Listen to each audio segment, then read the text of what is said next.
நம்ம பொண்டாட்டி தானே எப்படி நடந்தாலும் பரவாயில்லன்னு நாமளும் நினைக்க கூடாது, நம்ம புருஷன் தானே எப்படி நடந்துகிட்டாலும் பரவாயில்லன்னு அவளும் நினைக்க கூடாது. we should take things for granted. இப்போ ஒருத்தரை நீ எனக்கு அறிமுகப்படுத்துற, நான் என்ன சொல்றேன்?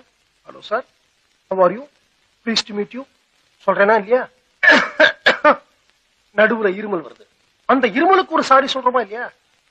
போன் வருது, அதை அட்டன் பண்றதுக்கு முன்னாடி எக்ஸ்கியூஸ் மீ அப்படின்னு போறோம், போன் அட்டன் பண்ணிட்டு வந்து சாரி டு ஹோல்ட் யூ சொல்றோமா இல்லையா? இதெல்லாம் என்ன? பேசிக் டீசன்சி, பேசிக் பிஹேவியர். சமுதாயத்துல இப்படித்தான் நடந்துக்கணும்.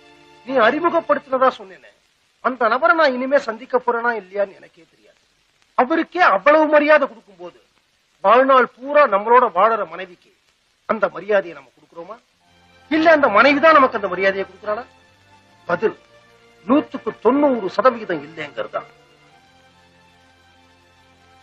பொண்டாட்டி சமைச்சு போடுற சமையல சூப்பர் நல்லா இருக்கு அப்படின்னு புருஷனும் சொல்றது இல்ல. புருஷன் ஆபீஸ்ல இருந்து டயர்டா வீட்டுக்கு வரும்போது என்னங்க டயர்டா இருக்கீங்களே, நான் காலையில இருந்து உங்களை மிஸ் பண்ணிட்டேன் அப்படின்னு பொண்டாட்டியும் சொல்றது இல்ல. ஆனா சொல்லணும்.